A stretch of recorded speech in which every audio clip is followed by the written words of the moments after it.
সবাইকে বলা লাগবে নাজিল করছেন। গরিব মানুষের জন্য নাজিল করছেন, শুধু মূর্খ মানুষের জন্য নাজিল করছেন, শিক্ষিতদের জন্য নাজিল করছেন। আল্লাহ বলছেন হুদাল লিন্নাস, সমস্ত মানুষের জন্য এই কোরআন। কিন্তু দেখা যায় যে অনেক শিক্ষিত ভাইয়েরা, অনেক শিক্ষিত মানুষ যাদের এখানে প্রয়োজন, যে শিক্ষিত মানুষগুলোর এই কোরআনের মাহফিলে প্রয়োজন, এরাই ঘরের ভিতরে আছে, এরা এখানে আসে না, নেটের মধ্যে শোনে। নেটে শোনা এক জিনিস, ওফের লাইভ শোনা আর এক জিনিস। আপনাদের প্রয়োজন, আপনারা বাড়িতে বসে আছেন, তবে আজকের এই কোরআনের মাহফিলটা অবশ্যই কোনো রাজনৈতিক দলের, কথা বলেন না কেন, কোন দলের এই মিটিং কি কোন দলের? আজকের এই মিটিংটা হচ্ছে একটাই জাতির কল্যাণে। আওয়ামী লীগ, বিএনপি, জামাত, নামাজ যা আছে সবার কল্যাণে আজকের এই মাহফিলটা, কথা বলেন ঠিক কিনা? এজন্য সর্বস্তরের মানুষ এখানে বসা এবং সর্বস্তরের মানুষ কান লাগায় দিয়ে আছে। তবে শোনেন, এখানে আসলে লাভটা কি? আমি সর্বপ্রথম একটা কথা বলবো, আমরা এখানে যারা আছি, আমাদের পিতা মাতাকে আমরা ভালোবাসি না বাসি না? কারা কারা বাসেন হাত তোলেন। লিল্লাহি তাকবীর। আল্লাহ তাআলা আমাদের পিতা মাতাকে মাফ করে দেন, সকলে বলেন আমিন। একটা মেসেজ আমি শুধু আপনাদেরকে দিব, এখানে যারা বসে আছেন আর যারা বাইরে কান লাগায় দিয়ে আছেন, আমরা আজকে বেছে নিব কাদের অন্তরে পিতা মাতার মহব্বত আছে, বাবা মার ভালোবাসা আছে। বাবার সুসন্তান তো ওই ব্যক্তি, যেই ব্যক্তির দ্বারা বাবা নাজাত পেয়ে জান্নাতে যাবে। বাবার সুসন্তান ওই ব্যক্তি যে সন্তান বাবার জানাজা পড়াবে। আজকে তো আমরা বাবার সুসন্তান তাকেই মনে করি, আমার বেটা ডাক্তার, আমার ছেলে ইঞ্জিনিয়ার, আমার ছেলে ব্যারিস্টার, আমার ছেলে স্কুলের মাস্টার। আমি সাকসেসফুল নো। আল্লাহ বলেন তুই সাকসেসফুল না, তুই পশু। কেননা তোর ছেলে তুই মারা যাবার পরে যদি একটু দোয়াও করতে না পারে, তাহলে তুই সাকসেসফুল না। সাকসেসফুল ওই ব্যক্তি হবে। আমি সবার উদ্দেশ্যে বলি, যেহেতু এই কোরআনুল কারীমের মাহফিলে আমরা বসেছি, কেউ অন্য মাইন্ডে নেবেন না। ডাক্তারও পারবে, ইঞ্জিনিয়ারও পারবে, মাস্টারও পারবে, চায়ের দোকানের মেসিয়ারও পারবে, বক্তাও পারবে, মাওলানাও পারবে। এটা সবার কাজ। কেননা প্রত্যেকটা মানুষের অন্তরে পিতা মাতার মহব্বত আছে না নাই? কথা বলেন আছে না নাই? যদি পিতা মাতার মহব্বত থাকে, খেয়াল করেন, অন্তত এই কাজটা করবেন। যদি এই কাজটা আপনি করতে পারেন, আপনি ডাক্তার হয়ে সফল, আপনার বাবা মাও সফল। আপনি মাস্টার হয়ে সফল, আপনার বাবা মাও সফল। তাহলে আমাদের দুইটাই হয়ে গেল, আলহামদুলিল্লাহ। যাদের অন্তরে পিতামাতার মহব্বত আছে, খেয়াল করো, অনেকের বাবা কবরে আছে, অনেকের মা কবরে আছে। আমি তাদের উদ্দেশ্যে আজকে এই কথাটা বলি, এই কোরআনের মাহফিলটা বিশেষ করে এতিমদের জন্য সবচেয়ে নেয়ামত। সুবহানাল্লাহ বলে। এতিমদের জন্য সবচেয়ে নেয়ামত। বুড়া হলেও এতিম, ছেলে হলেও এতিম। কেমন নেয়ামত খেয়াল করেন, যখন কোন আল্লাহর বান্দা কোরআন শোনার জন্য, কোরআন বোঝার জন্য বাড়ির থেকে পা বাড়িয়ে বাড়ির থেকে আসতে শুরু করে দিয়েছে এই মাহফিলের দিকে, ওই কবরের ভিতরে অনেকের বাবা মা আছে, অনেকের মা কবরে, অনেকের বাবা কবরে আছে না নাই? কথা বলেন আছে না নাই? বাবা মা কবরে আছে।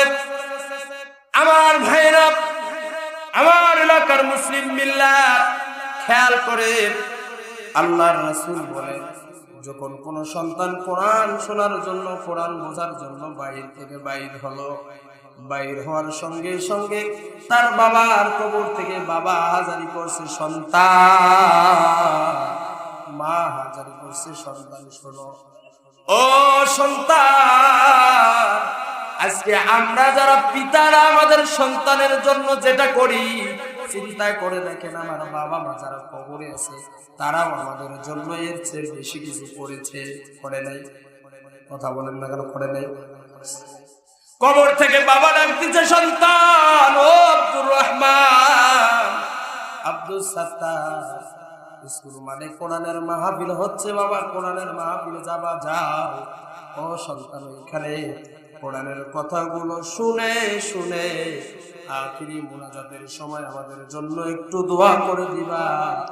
ও মানুষ, যতই আপনি পাথর হৃদয়ের হন না কেন, যখন বাবা মার জন্য দোয়া করা হয় তখন ওই মানুষটার চোখ দিয়ে কথা বলেন, পানি আসে কি আসে না? আল্লাহ রাসূল বলেন, যখন ওই সন্তানের পিতামাতা কবর থেকে ডাক দেয়, সন্তান স্কুলের মাঠে কোরআনের মাহফিল হয়, যাও দোয়া করো। আর আমরা বড় মুসিবতে আছি বাবা, বাড়ি করেছি তোমার জন্য রেখে এসেছি, গাড়ি করে দিয়েছি তোমার জন্য রেখে এসেছি, এমনকি ব্যাংক ব্যালেন্স করেছি তোমার জন্য রেখে এসেছি, কিচ্ছু নিয়ে আসি নাই। ও সন্তান, কিছুই নিয়ে আসি নাই। তোমার কাছে আমাদের একটাই দাবি, ওই মাহফিলে যাবি আর আমার জন্য দোয়া করবি। তোদের দোয়ার কারণে আল্লাহ হয়তোবা আমাদেরকে মাফ করে দিবে। আল্লাহ তাআলা মাফ করে দিবে। অন্তত এই নিয়ামত এতিমদের জন্য সবচেয়ে বড় নিয়ামত। আর আমরা দেখি সবে বরাতের রাত্রে মলবি ভাড়া করে নিয়ে যে দোয়া করা, ঈদের পরের দিন মলবি ভাড়া করে নিয়ে যে দোয়া করা, দরকার নাই। ওই মলবির দোয়া দিয়ে কোনো কাম হবে না। দোয়া কবুল হতেও পারে, নাও হতে পারে। আপনি নিজে যা পারেন, আপনি নিজে যা পারেন বলে আল্লাহর কাছে দোয়া করবেন। আরবি না পারেন, বাংলাতে দোয়া করবেন, আল্লাহ মাফ করে দিবেন। কিন্তু আজকে আমরা মৌলবি ভাড়া করে নিয়েছি। আমি আমার কথাই বলি, এখন আমাকে ভাড়া করে নিয়ে যাবেন, আমাকে না হোক 200, 400, 500 টাকা হাতে ধরাই দেবেন, কিন্তু আমার দোয়া কবুল হতেও পারে, নাও হতে পারে। দরকার নাই। তবে হ্যাঁ, আলেমদেরকে সম্মান করি, সম্মান করব। আমাদের বাড়িতে যে আলেম যায় না এটা নয়। অনেক মানুষকে মন্দির বাড়িতে তো কোনোদিন দাওয়াত খেলে আছে না, আছে না? আমার বাড়ির বছরে না হইলে 5-7 বার মন্দির যায়, দেখায় মন্দির ভেদ দাওয়াত। সবচেয়ে বড় কথা হলো আমরা আলেমদেরকে সম্মান করব, কিন্তু নিজের বাবা মার জন্য দোয়াটা আমরাই করব। আর আজকের এই মাহফিলটা অন্তত এই এলাকার জন্য বরকত। যত দূর পর্যন্ত আওয়াজ যাচ্ছে ততদূর পর্যন্ত আল্লাহ এই কোরআনের সম্মানে, এই মাহফিলের সম্মানে আল্লাহ তাআলা কবরের আযাবগুলোকে বন্ধ করে দিয়েছে। সুবহানাল্লাহ। আমরা কেমন সন্তান হলাম যে বাবা মার জন্য একটু মাহফিলে গিয়ে দোয়া করব, এই সুযোগটাও আমাদের নাই। ঘরের ভিতরে শুয়ে আছে না নাই? বলতেই হয় কথা। আমার এলাকায় বুড়া বুড়ি কেন, সর্বস্তরের মানুষ রাত জেগে জেগে অন্য অন্য কাজগুলো ঠিকই করতে পারে। কি করে না? আপনি করেন, নিষেধ নাই। হয়তো কবেন হুজুর খেলার কথা কবেন, খেলা দেখেন, অসুবিধা করে। নিষেধ করছি কোনোদিন? নিষেধ করি নাই। কিন্তু তার মানে এই নয় আপনার খেলাটা এটা গুরুত্বপূর্ণ, এটা সারেন, তারপরে খেলা দেখেন, অসুবিধা নাই। এজন্য আসে, অন্যদিকে যাব না। যারা আসে নাই আল্লাহ তাআলা তাদেরকে কোরআনের মাহফিলে এসে বসার তৌফিক দান করুন। সকলে বলেন আমিন, জোরে বলেন আমিন। এখন আমি মূল আলোচনার দিকে যেতে চাই। আমি আপনাদের সামনে সূরাতুল হুদ, কি নাম? সূরা হুদ, কোরআনুল কারীমের একটি সূরা, সূরাতুল হুদ। এই সূরাটার 113 নম্বর আয়াতে কারিমা আপনাদের সামনে আমি তেলাওয়াত করেছি। আমাদের জন্য, আমাদের গ্রাম অঞ্চল, যেহেতু এই বিষয়গুলো আমাদেরও জানা দরকার, এখানে মোস্ট ইম্পর্টেন্ট একটা কথা আল্লাহ পাক রব্বুল আলামিন বলেছেন, যদি আপনি এটাকে মাইনাস করে তাহলে আপনার গোটা জীবনের আমল বরবাদ হয়ে যাবে। বিশেষ করে আমরা যারা সামনে বসে আছেন, অনেকেই 5 ওয়াক্ত নামাজ পড়েন না? কথা বলেন না কেন? পড়েন না? 5 ওয়াক্ত নামাজ পড়েন। আবার অনেকে নামাজ না পড়লে কোরআন তেলাওয়াত করে। অন্তত জুমার নামাজটা পড়ে না? কথা বলেন না কেন? পড়ে না? কিন্তু একটা বদ আমল আছে, যেই বদ আমলটা একটা মানুষ যদি করে, আল্লাহ তাআলা তার জিন্দেগীর সমস্ত গুনাহ, আল্লাহ তাআলা তার জিন্দেগীর সমস্ত নেক আমলগুলোকে বরবাদ করে দেয়। আমরা বুঝি না আমাদের আমল কোন দিক দিয়ে নষ্ট হলো। এটা আমাদের জানার দরকার আছে না?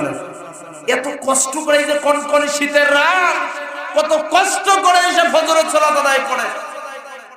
বুড়া মানুষ কত কষ্ট করে ঠান্ডা পানি দিয়ে আপনি নামাজ পড়ার জন্য আসেন। কোরআন তেলাওয়াত করেন, তাহাজ্জুদের নামাজ পড়েন, এত কষ্টের আমল আমাদের নষ্ট হয়ে যাচ্ছে, অথচ আমরা টের পাচ্ছি না। সে কি কারণে এই আমলটা নষ্ট হয় জানার দরকার আছে না? কথা বলেন, আছে না? তাহলে কান লাগাত আমার মায়েরা খেয়াল করো, এমন একটি বদ আমল, এই আমলটা মা বোন এবং মুরব্বী যারা আছেন, যুবক যারা আছেন, পুরুষেরা সবাইকে আমলটা করতে হবে। আল্লাহ পাক রব্বুল আলামিন বলেন, ওয়ালা তারকানু ইলাল্লাযীনা যালামু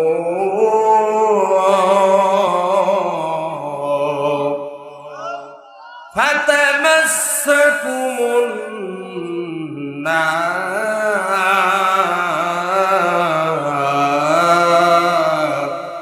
আল্লাহু আকবার। এই কথাগুলো যদি আমি এখন বলতে চাই যে আমার সামনে কোরআন আছে, কোরআন খুলে রেখে আয়াত নাম্বার সহকারে বলতেছি, এই কথাটা বলতে গেলে অনেকের মন খারাপ হয়ে যাবে। কার মন খারাপ হলো আর কে খুশি হলো আমার যায়ও না, আসেও না। আমি কোরআন থেকে কথা বলতেছি, আমরা এই কোরআন মেনে চলতে চাই না, চাই না? কথা বলেন, চাই না, চাই না? এখানে আল্লাহ তাআলা যে কথাটা বলছেন, আল্লাহ বলছেন, গোলাম তুমি বেশি করে মানুষকে তেল মারিও না। কি মারিও না? কথা বলেন না কেন? তেল মারা মানুষ আছে না নাই? কথা বলেন না কেন? আছে না নাই? তেল মারিও না বেশি করে, কাউকে তেল মারতে যাও না। তেল মারার আগে 17 বার ভাবো ওই মানুষটা কেমন। অনেকে আছে নেতার গান গায়, আমার নেতা চরিত্র ফুলের মতো পবিত্র, আমার নেতা নামাজ পড়ে না, এটা তো আমরা দেখি না। একটা চাকরি দিতে গেলে 14 লাখ টাকা 20 লাখ টাকা তারা চাকরি দেয় না। এই নেতা চরিত্র ফুলের মতো পবিত্র হইল? আপনারাই বলেন, হইল? আল্লাহ পাক রব্বুল আলামিন বলেন, ওয়ালা তারকানু ইলাল্লাযীনা যালামু। আমার গোলামেরা খবরদার, খবরদার, তোমার এলাকার যতই প্রভাবশালী মানুষ হোক না কেন, তোমার এলাকার মন্ত্রী, মিনিস্টার, এসপি, ডিসি যাই হোক না কেন, ও গোলাম যদি সে ভালো মানুষ হয় তাহলে তার পিছনে যাও, তাকে সাপোর্ট দাও। আর যদি ভালো মানুষ না হয়, ঘুষখোর হয়, সুদখোর হয়, টেন্ডারবাজ হয়, জুলুমবাজ হয়, তাহলে তার পিছনে গিয়ে তেল মারার সময় নাই। যদি তেল মারো, খেয়াল করে, হয়তো অনেকে বলবেন তাহলে কি করব? আল্লাহ বলছেন যদি তেল মারতে যাও, অনেকেই আছে গ্রামে যদি একজন ভালো একটা সাল্লালা লোক আসে, প্রভাবশালী মানুষ যদি আমাদের এলাকায় আসে, অনেকে সাজ সার বলতে বলতে মুখের ছাল চামড়া তুলে ফেলে, আসে না নাই? কথা বলেন না কেন? আসে না নাই? কথা বলেন না কেন? শোনা নাই?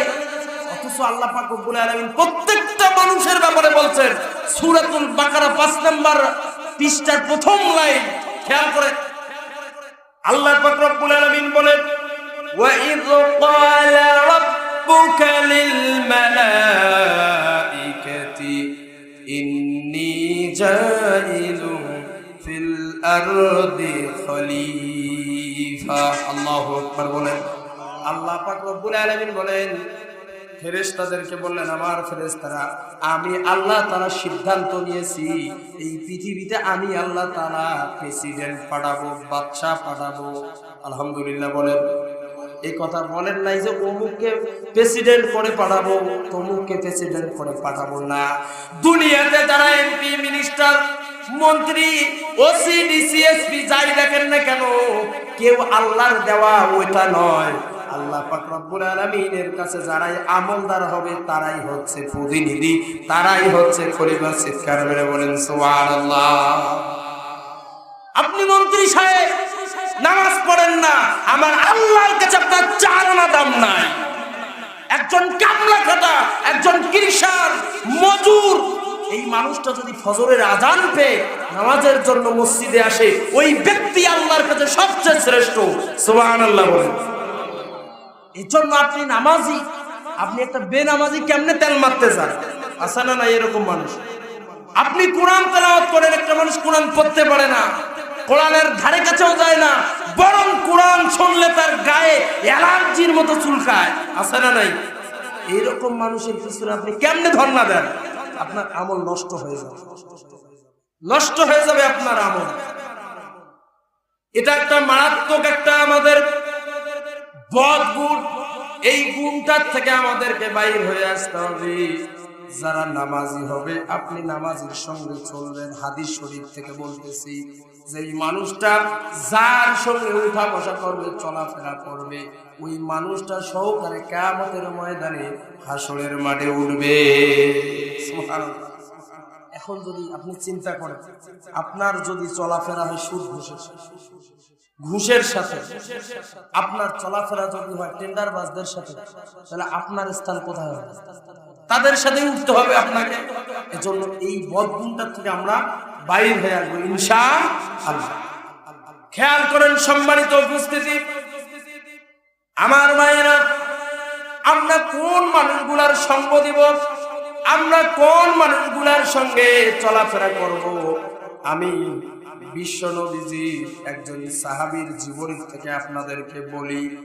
আমার রাসূল সাল্লাল্লাহু আলাইহি ওয়াসাল্লামের চারজন ছিল শ্রেষ্ঠ সাহাবী। এক নাম্বার হইল হযরতে আবু বকর। কি নাম বললাম? কি নাম? এই উঠে উঠে করে ওই ভাই।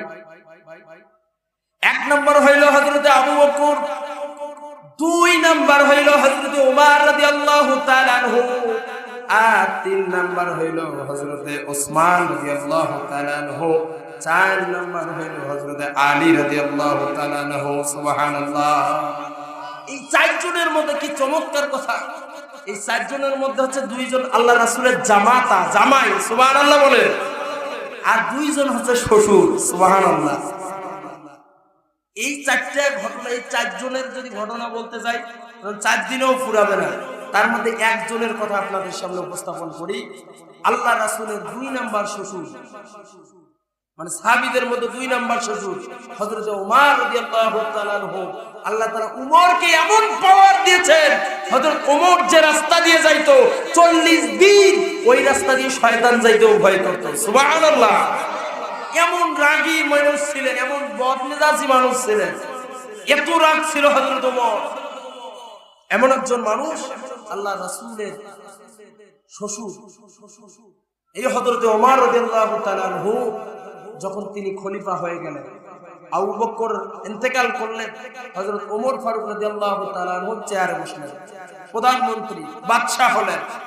ঠিক সেই সময় ইয়েমেনের একটা ঘটনা। ইয়েমেনে কোন গভর্নর মানে চেয়ারম্যান টেকেই না। চেয়ারম্যান টেকেই না। মনে করেন যে আমাদের কালীগঞ্জ উপজেলার মধ্যে মোটমারি ইউনিয়ন, এই ইউনিয়নের চেয়ারম্যান টেকেই না, মানে জনগণ পছন্দ করে না, বিধায় ওমর তাকে ভাগায় না। এরকম করতে করতে ইয়েমেনের জনগণ হযরত ওমর রাদিয়াল্লাহু তাআলা আনহুকে গিয়ে বললেন, ইয়া ওমর, আমিরুল মুমিনিন, আপনার কাছে আমাদের দাবি, আপনাদের একজন চেয়ারম্যান দেন, আমাদের দেখাশোনার মানুষ নাই। হযরত ওমর ডাক দিয়ে বললেন, আচ্ছা ঠিক আছে, আগামীকাল আমি একজন চেয়ারম্যানকে পাঠায় দিব, একজন চেয়ারম্যানকে পাঠায় দিব।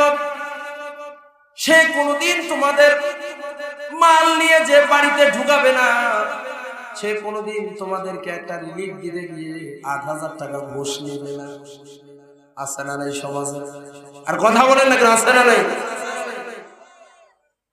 এমন একজন চেয়ারম্যান পাঠায় দিলেন ইয়েমেনের। তার নাম হলো সাঈদ ইবনে আমের। এই সাঈদ ইবনে আমের ইয়েমেনের জনগণের খেদমত করতে করতে হঠাৎ করে এক পর্যায়ে ইয়েমেনের জনগণ তার উপরে বেরোশ হয়ে গেল। হযরত ওমর রাদিয়াল্লাহু তাআলা আনহুর কাছে চিঠি পাঠালেন যে এই চেয়ারম্যানও তো আমাদের ভালো না। আল্লাহু আকবার বলেন। যে চেয়ারম্যান পাঠালেন এটাও তো ওই আগের মতোই। এক এক করে এরকম করতে করতে অনেক চিঠি পাঠানো দিয়েছেন, লম্বা ঘটনা, অনেক চিঠি পাঠাইছেন। এক পর্যায়ে হযরত ওমর রাদিয়াল্লাহু তাআলা আনহু ইয়েমেন চলে আসলেন। আল্লাহু আকবার বলেন। ইয়েমেন আসার পরে ওই চেয়ারম্যানকে নিয়ে বিচারে বসছেন। চেয়ারম্যানের বিচার কার বিচার? বিচার কার? চেয়ারম্যানের বিচার। আর আজকে একটা পাতি দেওয়ানের বিচার আমরা যদি কাউকে দেই তাহলে আমাদের অবস্থা খারাপ। কথা বলেন ঠিক কিনা? বিচার দেওয়া তো দূরের কথা, চেয়ারম্যানের বিচার। চেয়ারম্যানের বিরুদ্ধে কিছু বলবে না, চেয়ারম্যান এটা ভুল করছেন, এটা করছেন, ওটা করছেন, একটু বলি দেখেন, আপনার অবস্থা খারাপ করেছেন। এদের কথা বলেন ঠিক কিনা? এটা তাদের কাজ নয়, বরং উচিত আপনি জনগণের গোলাম, আপনি চেয়ারম্যান, আপনি মেম্বার, মন্ত্রী, আপনি জনগণের সেবক। জনগণের সুখ দুঃখে তাদের পাশে পাশে আপনাকে থাকতে হবে।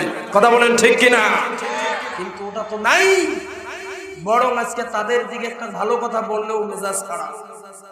আছে না নাই এরকম? ভোটের আগে দেখা পাওয়া যায়, বাপরে বাপ, জায়গায় অজায়গায় দেখা পাওয়া যায়, ভোটের পরে খুঁজি পাওয়া যায়, মনে হয় যে ভারত বসবাস করে। কথা বলেন ঠিক কিনা?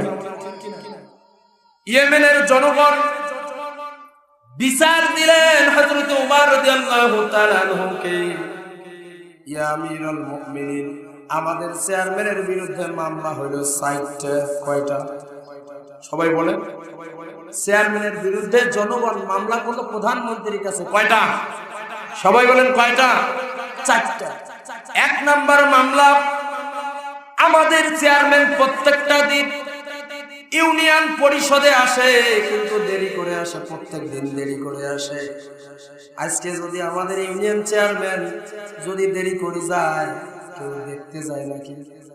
কেউ বলতে যায়? বলতে গেলে তোর অবস্থা খারাপ। কথা বলেন ঠিক কিনা? ১ নাম্বার মামলা দিল, আমাদের চেয়ারম্যান প্রত্যেকদিন ইউনিয়ন পরিষদে আসে কিন্তু দেরি করে আসে। ২ নাম্বার মামলা, আমাদের চেয়ারম্যান দেখি যে সপ্তাহে মাসে একদিন করে আসে না, মাসে একদিন করে আসে না। ৩ নাম্বার মামলা, সেটি হচ্ছে আমাদের চেয়ারম্যান মাঝে মাঝে দেখি অফিসে এমন ভাবে বেহুশ হয়ে পড়ে যায়, তাকে হুশ করতে আমাদের অবস্থা খারাপ, মাথা ঘুরে পড়ে যায় মাঝে মাঝে। আর ৪ নাম্বার মামলা, ইয়া আমিরুল মুমিনিন, আপনি এমন একজন চেয়ারম্যান আমাদেরকে দিলেন যে সন্ধ্যার পরে ঘরের দরজা লাগা দিয়ে নাক ধরে ঘুমায়, এদিক দিয়ে কি হয় কেউ ডেকে মরলেও দরজা খুলে দেয় না। এমন চেয়ারম্যান আমরা চাই না। এরকম চেয়ারম্যান আমাদের সমাজে নাই তো। কথা বলেন না কেন? আলহামদুলিল্লাহ, আমাদের অঞ্চলের চেয়ারম্যান মেম্বার সবাই ভালো, আলহামদুলিল্লাহ বলেন। আমি বলতেছি ওমর ইবনুল খাত্তাবের ঘটনা, আমি আমার এলাকার চেয়ারম্যান মেম্বার চৌকিদারের কথা বলতেছি না, খেয়াল করে। ১ নাম্বার মামলা হলো প্রত্যেক দিন অফিসে দেরি করে যায়। ২ নাম্বার মামলা হইল মাসে একদিন করে অফিসে আসে না। ৩ নাম্বার মামলা হইল মাঝে মধ্যে মাথা ঘুরে পড়ে যায়। আর ৪ নাম্বার মামলা হলো সে ঘরের দরজা লাগায় সন্ধ্যার সময় আর খোলে না। ১ নাম্বার মামলা দায়ের করলেন হযরত ওমর রাদিয়াল্লাহু তাআলা আনহু, ডাক দিলেন, ও সাইয়্যিদ ইবনে আমের, তোমাকে আমি বিশ্বাস করে এখানকার গভর্নর করে পাঠায়া দিয়েছি, বিশ্বাস করে এই জনগণের খেদমতে তোমাকে চেয়ারম্যান করে আমি পাঠায়া দিয়েছি, তুমি তা করতে পারো নাই। ১ নাম্বার মামলা তোমার ব্যাপারে, প্রত্যেকটা দিন তুমি দেরি করে অফিসে আসো, তার কারণটা জানতে চাই। আপনারা জানতে চান না? চান না? জানতে চান না? চান না? আমার মায়েরা কান খাড়া করে দেন, এবার আপনাদের ওয়াজ শুরু। সম্মানিত ভাইরা, আমার মা বোনেরা খেয়াল করে, সাইয়্যিদ ইবনে আমের রাদিয়াল্লাহু তাআলা আনহু বিশ্ব নবীজির বিশ্ববিদ্যালয়ের ছাত্র হযরত ওমর রাদিয়াল্লাহু তাআলা আনহুকে ডাক দিয়ে বললেন, ইয়া আমিরুল মুমিনিন লিল্লাহ। কথা আপনাকে আমি বলি, আমি যখন নতুন মুসলমান হয়েছি, নতুন মুসলমান হবার পরে মদিনার অলিতে গলিতে আমি ঘুরতেছিলাম। আল্লাহু আকবার বলেন। মদিনার অলিতে গলিতে যখন আমি ঘুরতে ঘুরতে হঠাৎ করে এক পর্যায়ে লক্ষ্য করে দেখি একটা বৃদ্ধ মানুষ রাস্তার মোড়ে বসে বসে কান্দে। আল্লাহু আকবার বলেন। রাস্তার মোড়ে বসে একটা বৃদ্ধ মানুষ বসে বসে কান্দে। ইয়া আমিরুল মুমিনিন, আমার ১ নাম্বার মামলার কথা বলি। ওই বৃদ্ধা লোকটাকে আমি ডাক দিলাম, চাচা আপনি কাঁদতেছেন, তার কারণটা কি? চাচা বলল, বাবা কি বলবো দুঃখের কথা, আমি কান্দি এই জন্য, আমার বাড়িতে একটা মেয়ে আছে, কেউ বিয়ে করে না। আল্লাহু আকবার। আজকে তো আমাদের অবস্থা তাই হয়ে গেছে। আজকে যাদের ঘরে মেয়ে আছে, আল্লাহর রাসূল বলেছেন যার একটা মেয়ে তার একটা জান্নাত, ঠিক কিনা বলেন? অথচ এই জান্নাতি মানুষগুলা মেয়ে জন্ম দিয়ে বিপদে পড়ে গেছে। কথা বলেন না কেন? কারণটা হচ্ছে এই আমার সোনার টুকরা, সোনার বাংলার সোনার যুবকেরা 10 লাখ টাকা ডিমান্ড না হলে বিয়ে করে না। কথা বলেন ঠিক কিনা? এদের বুকে চাটার বাড়ি। আবার কিছু কিছু ভদ্র লোক আছে, শিক্ষিত লোক, দেখবেন মেয়ে দেখার জন্য যায়, ছেলের জন্য যাওয়ার পরে টাকা চায়, বিয়ে আলহামদুলিল্লাহ, হ্যাঁ আপনি আমাকে বিয়ে বলেন, আর মেয়ে পছন্দ হয়েছে, এই জন্য বলতে আপনি আমার বিয়েই হয়ে গেছে, মেয়েটা আলহামদুলিল্লাহ খুব পছন্দ হয়েছে, ছেলেটাকে ঢাকা বিশ্ববিদ্যালয়ে পড়াইছি, এমন খরচ হলে 10-12 লাখ টাকা খরচ হয়েছে। তো আপনি হিসাব করে দেখেন কি বলা যায়, কায়দা কত, কৌশল দেখেন কিরকম। ডিমান্ড চাই ছেলেটারে বিশ্ববিদ্যালয়ে পড়াইতে 12-13 লাখ টাকা আমার খরচ হয়েছে। বেলজ্জা, তো শরম লাগে না? মানুষের বাড়ির আশায় তুই বেড়াক লেখাপড়া করেছিস বিশ্ববিদ্যালয়, লজ্জা লাগে না? ওই বৃদ্ধ মানুষটা সাইদ ইবনে আমিরকে ডাক দিয়ে বলল, বাবা আমার ঘরে একটা মেয়ে আছে কিন্তু কেউ বিয়ে করে না। সাইদ ইবনে আমির ডাক দিয়ে বলল, চাচা যান, আপনার তো কান্না করার কথা নয়, হাসার কথা। আপনার ঘরে একটা মেয়ে, আমার রাসূল বলেছেন। আমার রাসূলকে একদিন সাহাবায়ে কিরাম বলল, ইয়া রাসূলুল্লাহ আমার ঘরে একটা মেয়ে। আল্লাহ বলল তোমার একটা জান্নাত। আল্লাহ রাসূল বললেন সুবহানাল্লাহ। আরেকজন বলল আমার ঘরে 2টা মেয়ে। আল্লাহ রাসূল বললেন তোমার 2টা জান্নাত। আরেকজন মানুষ বলল, ইয়া রাসূলুল্লাহ আমার ঘরে 3টা মেয়ে। আল্লাহর পয়গম্বর বলল তোমার 3টা জান্নাত। সুবহানাল্লাহ। ও চাচা আপনার ঘরে একটা মেয়ে আছে, আপনার একটা জান্নাতের মালিক, কান্দেন কেন? কান্দার কারণ আছে না? বলল যে বাবা আমার মেয়েটার কেউ বিয়ে করে না। কারণ বলল যে বাবা আমার মেয়েটার বিয়ে করবে কেমনে, আমার মেয়েটা প্যারালাইসিস, হাত চলে না, পাও চলে না, এই মেয়েটারে কে বিয়ে করবে? বললো যে আমার দিকে তাকান, আমার দিকে তাকান, আমাকে কি পছন্দ হয়? বাবা কি বলো, আমার তো 100% পছন্দ। বললো চাচা আপনার মেয়েটাকে আমার সঙ্গে বিয়ে দেন। সুবহানাল্লাহ। সাইদ ইবনে আমির বিয়ে করলেন। বিয়ে করবার পরে মেয়েটারে নিয়ে গেলেন। বিচারে যখন বসছে, বিচারে বসে বললেন, ইয়া আমিরাল মুমিনিন আমার স্ত্রীটা হচ্ছে প্যারালাইসিস, হাত চলে না, পা চলে না, আমার ঘরে 3টা সন্তান আছে। সকালবেলা উঠে আমার বাচ্চাগুলোর প্রস্রাব পায়খানা পরিষ্কার করে দিতে হয়। ইয়া আমিরাল মুমিনিন তারপর আমি নিজেই চেয়ারম্যান মানুষ, নিজেই রান্না করে আমার বিবিটারে খাওয়ায় দেই, আমার সন্তানদেরকে খাওয়ায় দেই।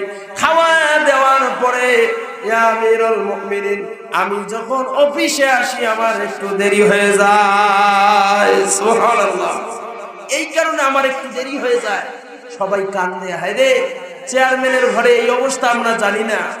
অথচ আমাদের দেখা যায় যে অনেক জায়গায় যারা নেটে আছে তারা দেখতে পায়, অনেক চেয়ারম্যান মেম্বারে আছে এরকম সমস্যা নয়, আমাদের চেয়ারম্যান মেম্বার ঘর থেকে বাইর হয় না, জনগণ ধরবে রাস্তা।